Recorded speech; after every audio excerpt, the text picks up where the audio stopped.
نحمدہ ونصلی ونسلم علی رسولہ الکریم اما بعد فاعوذ باللہ من الشیطان الرجیم بسم اللہ الرحمن الرحیم ما یلفظ من قول الا لدیہ رقیب عتید صدق اللہ مولانا العظیم۔ معزز حضرات، آج موضوع ہے زبان کی حفاظت۔ یہ آپ کے ذہن میں رہے کہ کچھ گناہ وہ ہوتے ہیں کہ جن کا ہمیں احساس ہوتا ہے، مثلا قتل ہے، چوری ہے، ڈاکہ ہے، زنا ہے، اور کچھ گناہ ایسے ہوتے ہیں کہ جن کی طرف ہماری توجہ ہی نہیں ہوتی یا ہمیں ان کی شدت کا اندازہ ہی نہیں ہوتا، تو وہ ان گناہوں کی نسبت زیادہ خطرناک ہوتے ہیں کہ جن کا ہمیں احساس ہی نہ ہو۔ ان میں ہے غیبت ہے، جھوٹ ہے، فحش بات ہے، بے مقصد باتیں ہیں۔ تو اس لیے حضور اکرم صلی اللہ علیہ وآلہ وسلم نے فرمایا کہ جو شخص مجھے زبان اور شرمگاہ کی حفاظت کی گارنٹی دے دے، میں اس کو جنت کی گارنٹی دے دیتا ہوں۔ یعنی اتنی اس کی اہمیت ہے زبان کی حفاظت کی کہ حضور اکرم صلی اللہ علیہ وآلہ وسلم نے فرمایا کہ جو مجھے زبان اور شرمگاہ کی حفاظت کی ضمانت دے تو میں اس کو جنت کی ضمانت دے دیتا ہوں۔ اب جہاں تک زبان کا تعلق ہے، حکماء اور سکالر یہ کہتے ہیں کہ یہ چھوٹا سا ایک عضو ہے، چمڑے کا ایک چھوٹا سا ٹکڑا ہے، اور انسان سارا اس کے نیچے لپٹا ہوا ہے۔ وہ کہتے ہیں کہ المرء مخفی تحت لسانہ، کہ بندہ جو ہے وہ اپنی زبان کے نیچے چھپا ہوا ہے۔ اب کسی انسان کا پتہ کرنا ہو کہ عالم ہے، جاہل ہے، بیوقوف ہے، عقل مند ہے، شکل سے تو پتہ نہیں چل سکتا۔ آپ اس کئی بڑے حسین و جمیل نوجوان پاگل ہوتے ہیں، بیوقوف ہوتے ہیں، تو شکل دیکھنے سے تو کبھی اندازہ نہیں ہوتا۔ جب ہی وہ اپنی زبان کھولے گا، کوئی بات کرے گا، تو فوراً اندازہ ہو جائے گا کہ یہ پڑھا لکھا ہے، جاہل ہے، عقل مند ہے یا احمق ہے۔ اور پھر اس زبان کا پھسلنا، سلپ ہونا، بعض دفعہ تو ذرے کو آفتاب بنا دیتا ہے، اور بعض دفعہ ثریا کی بلندی سے انسان کو زمین پہ آ کے پٹخ دیتا ہے۔ حضور اکرم صلی اللہ علیہ وآلہ وسلم کا فرمان ہے، المسلم من سلم المسلمون من لسانہ و یدہ، کہ مسلمان وہ ہے کہ دوسرا مسلمان جس کے ہاتھ اور زبان سے محفوظ ہو۔ یعنی اگر دوسرا مسلمان اس کے ہاتھ سے محفوظ نہیں یا زبان سے محفوظ نہیں تو اس کا ایمان کامل ہی نہیں۔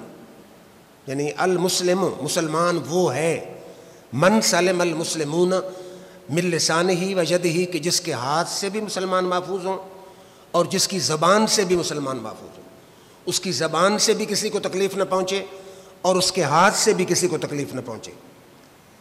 حضرت حضور اکرم اس زبان کی اہمیت کے پیش نظر یہ بات میں بتانا چاہتا ہوں کہ حضور صلی اللہ علیہ وسلم نے حضرت حسان سے کہا کہ احج المشرکین، کہ مشرکین کی حجب کرو، فَإِنَّهُ أَشَقُّ عَلَيْهِمْ مِنْ رَشَقِ النَّبَلِ، کہ تیری زبان سے جو شعر نکلیں گے ان کی مذمت میں، وہ مشرکین کو نیزوں سے بھی زیادہ تکلیف پہنچائیں گے۔ تو اس کا مطلب حضور صلی اللہ علیہ وسلم فرمانا یہ چاہتے ہیں کہ نیزے کا زخم اتنی تکلیف نہیں دیتا جتنا زبان سے جو نکلی ہوئی بات ہوتی ہے وہ جتنا زخم کرتی ہے، اس کا اندازہ اس اندازہ ہی نہیں ہو سکتا کہ کتنا اس کا زخم گہرا ہوتا ہے۔ اور ایک شاعر عربی کا شعر ہے نا کہ جراحات السنان لہت تیامو، سنان کہتے ہیں نیزے، کہ نیزے کے جو زخم ہوتے ہیں وہ تو مندمل ہو جاتے ہیں، ختم ہو جاتے ہیں۔ نیزے سے زخم لگے، چھری سے زخم لگے، کلہاڑی سے زخم لگے، چاقو سے زخم لگے، تو کچھ دن کے بعد آپ دوائی لگائیں گے، زخم ختم ہو جائے گا۔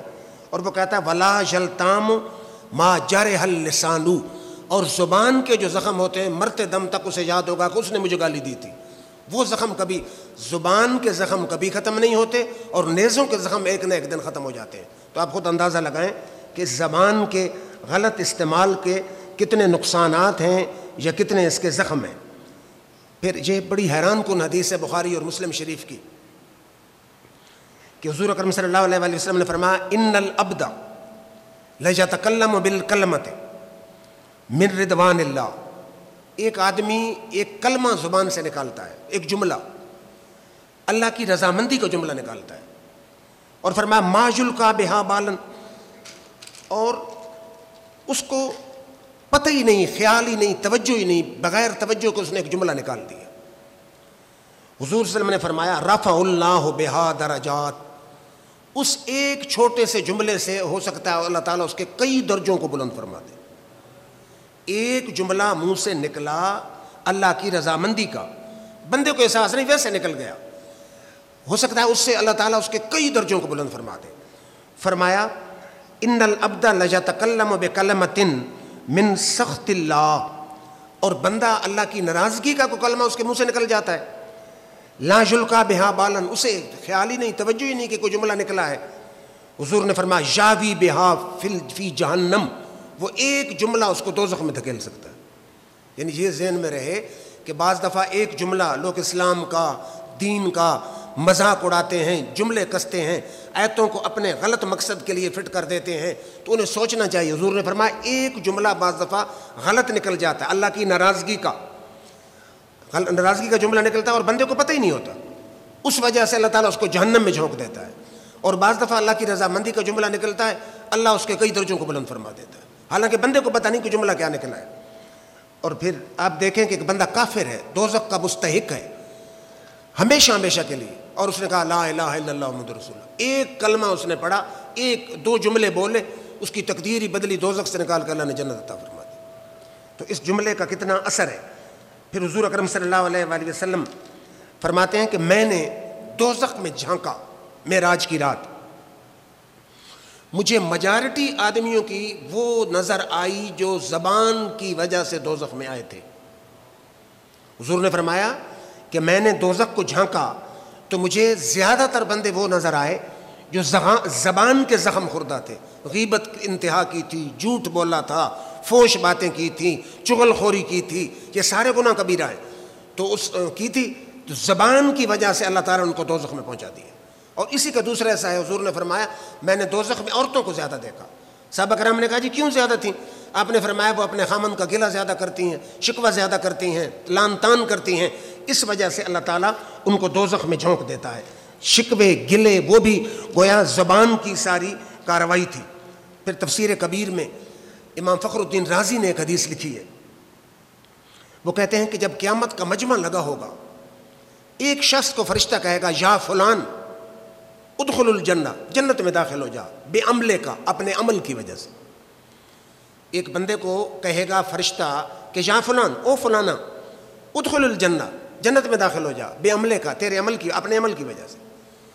بندہ انتہائی گناہگار ہوگا، وہ کہے گا کہ ماذا عملتو، میں نے کون سا عمل کیا ہے؟ اسے خود بھی پتہ ہوگا کہ میرا تو عمل ہے ہی نہیں.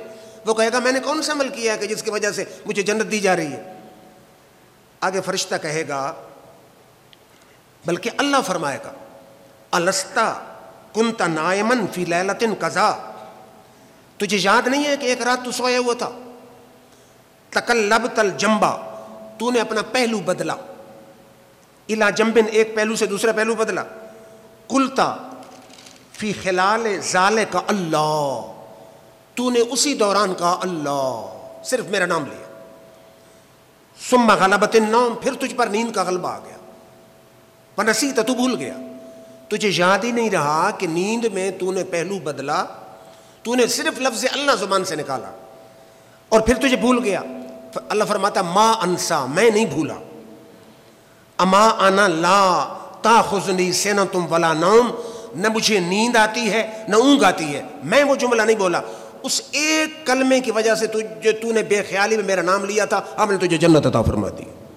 تو خود اندازہ لگائیں کہ اس زبان کی کتنی اہمیت ہے کہ سوتے ہوئے نیند میں اللہ کا نام نکل گیا، جس وجہ سے اللہ تعالیٰ نے اس کو جنت عطا فرما دی. پھر توجہ فرمائیے کہ حضور اکرم صلی اللہ علیہ وآلہ وسلم کی حدیث ہے، یہ حدیث بھی بڑی حیران کن ہے کہ حدیث کیا ہے کہ اذا اصبح ابن آدم، جب صبح ہوتی ہے، آدم کے بیٹے کی صبح ہوتی ہے، ان الاعضاء کلھا تکفر اللسان، سارے اعضاء زبان کے آگے ہاتھ باندھتے ہیں، منت کرتے ہیں، سارے اعضاء انسان زبان کے آگے منت کرتے ہیں، اتق اللہ فینا، اللہ کا خوف رکھنا ہمارے بارے میں، غلطی تو کرے گی سزا ہمیں ملے گی، فإنما نحن بک، ہم تو تیرے تابع ہیں، فإن استقمت استقمنا، اگر تو صحیح رہی ہم صحیح ہیں، وإن اوججت، اگر تو غلط ہو گئی، اوججنا، ہم بھی غلط ہو جائیں گے۔ اللہ کا خوف رکھنا، ہم پہ رحم کرنا کہ ہم تو تیرے پابند ہیں، تیرے تابع ہیں، اگر تو صحیح ہم صحیح، تو غلط تو ہم غلط۔ پھر حضور اکرم صلی اللہ علیہ وآلہ وسلم تشریف فرما ہے، اب اس زبان کی حفاظت، بلکہ بتا دیتا ہوں، زبان سے جو بات نکالتے ہیں، پہلے دیکھیں کہ غیبت ہے، بلکہ جھوٹ تو ہر آدمی سمجھتا ہے۔ حضور نے فرمایا سچ نیکی کی طرف، نیکی جنت کی طرف لے جاتی ہے، جھوٹ برائی کی طرف اور برائی دوزخ کی طرف لے جاتا ہے۔ یہ جھوٹ بولنا یہ گناہ کبیرہ ہے۔ اب حضور نے فرمایا نا، اذا کذب العبد تباعد عنہ الملک میلا من نتن ما جاء بہ، جب بندہ جھوٹ بولتا ہے فرشتہ میل دور چلا جاتا ہے، اتنی بدبو اس بندے کے منہ سے نکلتی ہے کہ فرشتہ وہاں سے بھاگ کے چلا جاتا ہے۔ تو پہلی بات ہے کہ زبان کو، اپنی جو کلام آپ کر رہے ہیں اس پہ غور فرمائیں کہ کہیں جھوٹ تو نہیں، اگر جھوٹ ہے تو گناہ کبیرہ ہے، اور حضور کا فرمان ہے جھوٹ برائی کی طرف اور برائی دوزخ کی طرف لے جاتی ہے۔ پھر جھوٹ کا ایک یہ بھی انداز ہے، حضور نے فرمایا کفا بالمرء کذبا ان یحدث بکل ما سمع، حضور نے فرمایا بندے کے جھوٹے ہونے کے لیے یہی بات کافی ہے کہ جو بات سنے آگے بیان کر دے۔ اب کوئی بات آپ کے سامنے کرتا ہے، فلاں بندہ نے قتل کیا، فلاں زانی ہے، فلاں شرابی ہے، آپ بغیر سوچے سمجھے تحقیق کے آگے بیان کر دیں، حضور نے فرمایا بندے کے جھوٹے ہونے کے لیے یہی بات کافی ہے کہ جو سنے آگے بیان کر دیں۔ تو ہر سنی سنائی آگے بیان کرنا، اگر جھوٹ ہے تو آپ بھی جھوٹ میں شریک ہیں، آپ کیوں آگے بیان کرتے ہیں؟ نہ کریں، پہلے تحقیق کریں، ایک بات۔ دوسری، حضور نے فرمایا ویل لمن یحدث فیکذب لیضحک بہ القوم، حضور صلی اللہ علیہ وسلم نے فرمایا بربادی ہے اس شخص کے لیے جو جھوٹ اس لیے بولتا ہے کہ قوم ہنس پڑے۔ فرمایا جو لوگوں کو ہنسانے کے لیے جھوٹ بولے وہ بھی جھوٹ ہے، اس کا بھی گناہ ہے۔ فرمایا اس کے لیے بربادی ہے کہ نہ اسے کوئی ضرورت نہ اسے کوئی فائدہ، وہ جھوٹ کس لیے بول رہا ہے کہ لوگ ہنس پڑے، لوگوں کو ہنسانے کے لیے جھوٹ بول رہا ہے، لوگوں کو ہنسا رہا ہے اور اپنے خالق کو ناراض کر رہا ہے۔ اس کا مطلب ہے کہ ہنسانے کے لیے جھوٹ بولنا بھی کوئی معافی اس کی نہیں ہے، وہ جھوٹ ہی ہے۔ صرف پورے نام اعمال میں ایک ہے کہ اگر دو بندوں کے درمیان صلح کرانے کے لیے جھوٹ بول دیتا ہے تو اس جھوٹ پر اس کوئی پکڑ دکڑ نہیں ہوگی، معافی ہوگی۔ ویسے جھوٹ ہی، ہر جگہ پر جھوٹ کا گناہ ہے۔ پھر توجہ فرمائیے، حضور اکرم صلی اللہ علیہ وآلہ وسلم نے فرمایا جو دکاندار سودا بیچنے کے لیے جھوٹ بولے، قیامت کے میدان میں اس کی پیٹھ پر جھنڈا لگایا جائے گا کہ یہ دھوکہ دینے والا شخص ہے۔ ساری دنیا دیکھ رہی ہوگی کہ اس کی پیٹھ پر جھنڈا نظر آ رہا ہے۔ پھر اس زبان کی حفاظت میں پہلے ہے جھوٹ، پھر ہے غیبت۔ قرآن نے کہا لا یغتب بعضکم بعضا، تمہارا ایک دوسرے کی غیبت نہ کرے۔ فرمایا ایحب احدکم ان یاکل لحم اخیہ میتا، فرمایا کیا تم میں سے کوئی پسند کرتا ہے کہ اپنے مردہ بھائی کا گوشت کھائے؟ یہ اللہ تعالیٰ فرما رہا ہے کہ ایک دوسرے کی غیبت نہ کرو۔ غیبت اس طرح ہے جیسے مردہ بھائی کا گوشت کھانا۔ فرمایا جیسے تم یہ پسند نہیں کرتے کہ مردہ بھائی کا گوشت کھاؤ تو یہ بھی پسند نہ کرو کہ غیبت کسی مسلمان کی غیبت کرو۔ تو حضور اکرم صلی اللہ علیہ وآلہ وسلم ایک دن جا رہے ہیں، ایک صحابی تھا، اس کا نام تھا ماعز اسلمی، وہ غلطی سے زنا کر بیٹھا۔ اب صحابہ کا اتنا مضبوط ایمان تھا کہ اس نے حضور کے سامنے اقرار کر لیا کہ جی مجھ سے غلطی سے زنا ہو گیا۔ اب جو شادی شدہ زانی ہو اس کو شریعت کی روح سے رجم کیا جاتا ہے، یعنی پتھر مار مار کے ختم کر دیا جاتا ہے۔ اس کو پتھر مارے گئے، رجم ہو گیا۔ تو حضور صلی اللہ علیہ وسلم چل رہے تھے، ساتھ صحابہ بھی چل رہے تھے۔ دو صحابہ آپس میں بات کرتے ہیں کہ رجما رجم القلب، اس کو تو ایسے رجم کیا گیا جیسے کتے کو رجم کیا جاتا ہے۔ حضور اکرم صلی اللہ علیہ وآلہ وسلم نے سن لیا۔ تو اب جب آگے چلے تو آگے ایک مردہ گدھا پڑا جس سے بدبو آ رہی تھی. حضور نے فرمایا کلا من جیفت ھذا الحمار. حضور نے فرمایا اس مردار گدھے کا گوشت کھاؤ. ان دو صحابہ سے کہا اس مردار گدھے کا گوشت کھاؤ. انہوں نے کہا جی میں یاکل ھذا، حضور کو گدھے مردہ کا گوشت بھی کھاتا ہے؟ حضور نے فرمایا ما نلتما من ارز ھذا الرجل آنفا اشد من اکل ھذا الجیفہ. حضور نے فرمایا جو تو نے مسلمان کی غیبت کی ہے نا، وہ اس مردار گدھے کے گوشت کھانے سے زیادہ بری ہے. تم اس کی تو غیبت کر رہے تھے اور یہ گدھا تمہیں کھانا بڑا مشکل لگتا ہے. حضور نے فرمایا اس گدھے کے گوشت کھانے کی نسبت مسلمان کی غیبت کرنی زیادہ بری ہے. تم وہ کر رہے تھے تو یہ بھی کرو. حضور کا یہ مقصد نہیں تھا کہ وہ کھائیں. حضور نے شرمندگی دلانے کے لیے، احساس دلانے کے لیے کہ ہم نے کتنا غلط کام کیا ہے، کتنی اس کی شدت ہے غیبت کی، اسلام میں کتنا بڑا گناہ ہے. حضور یہ انہیں جتانا چاہتے تھے کہ یہ غیبت اس مردار کے کھانے سے بھی بہت بڑا گناہ ہے، کیونکہ اللہ تعالیٰ خود فرما رہا ہے کہ غیبت یوں ہے جیسے مردہ مسلمان بھائی کا گوشت کھانا. پھر توجہ فرمائیے کہ غیبت میں دوسرے مسلمان کی عزت کو چھالا جاتا ہے. اور خطبہ حجۃ الوداع کے موقع پر حضور نے فرمایا صحابہ تمہیں پتہ ہے کہ آج کا یہ شہر کتنا معتبر ہے، مکرم ہے، معظم ہے، عزت والا ہے، حرمت والا ہے. صحابہ نے کہا جی میں پتہ ہے. حضور صلی اللہ علیہ وسلم نے فرمایا تمہیں پتہ ہے کہ کعبہ کتنی حرمت والا ہے؟ فرمایا کہ بندہ مومن کی حرمت خدا کے ہاں کعبے سے بھی زیادہ ہے اور شہر کی حرمت سے بھی زیادہ ہے. تو ایک بندہ مومن کو اللہ تعالیٰ نے عزت اور مقام عطا فرمایا ہے، اور ہر جو اٹھے اس کی گلہ شکوہ شروع کر دے، غیبت شروع کر دے. تو یہ بھی خیال رکھنا چاہیے کہ اللہ کے ہاں اس بندے کو اللہ نے بڑا مقام اور شان، کعبے کی حرمت سے بھی زیادہ اللہ تعالیٰ نے اس بندے کو عزت اور حرمت عطا فرمائی ہے. پھر ذہن میں رکھیں، پہلی ہے جھوٹ، دوسرا ہے غیبت. اور غیبت پر بھی آپ کو بتا دوں کہ لوگ کہتے ہیں بندے کی غیبت شروع کر دی نا، غیبت کرنے کے بعد کہا ہم کو جھوٹ بول رہے ہیں، یہ عیب تو اس میں ہے. اسلام کی روح سے غیبت ہے ہی وہی کسی بندے کا عیب بیان کرنا جو اس میں موجود ہو اور اس کی پیٹھ کے پیچھے. عیب جو ہو بیان کیا جائے یہی غیبت ہے، اور نہ ہو تو بیان کیا جائے یہ بہتان ہے. دونوں گناہ کبیرہ ہے. غیبت بھی بہتان کبیرہ، بہتان بھی گناہ کبیرہ، جھوٹ بھی گناہ کبیرہ، فوش بات بھی گناہ کبیرہ. اب پانچویں ایک چیز رہ گئی، بے مقصد باتیں. اب لوگ بیٹھے ہوتے ہیں 2 گھنٹے 3 گھنٹے سیاست پر، اس کے نواز شریف کا گلہ شروع ہو جائے گا، عمران خان کا گلہ شروع، 2 گھنٹے 3 گھنٹے. اب ووٹ آپ ڈالیں جس کو آپ صحیح سمجھتے ہیں، آپ بہتر سمجھتے اس کو ووٹ دیں. ووٹ دینا تو شریعت میں کوئی جرم نہیں، لیکن یہ جو 3 گھنٹے آپ نے بلا وجہ، پھر لوگ اتنے اس میں ہائپر ہو جاتے ہیں، غصے میں آ جاتے ہیں، لڑائی جھگڑا، سگا باپ اور بیٹا لڑ رہے ہیں. تو اس باس فضول کی ضرورت ہی کیا ہے؟ قرآن میں اللہ تعالیٰ نے فرمایا نا والذین ہم عن اللغو موردون. کامیاب مسلمان وہ ہے جو بے مقصد لغو، بے معنی، بے فائدہ باتیں کرتے ہی نہیں ہے. حضور سے پوچھا گیا کہ بندے کے اسلام کی خوبی کیا ہے؟ حضور نے فرمایا من حسن اسلام المرء ترکہ ما لا یعنی ہے. حضور نے فرمایا آدمی کے اسلام کی خوبی یہ ہے کہ لا یعنی باتوں کو ترک کر دے.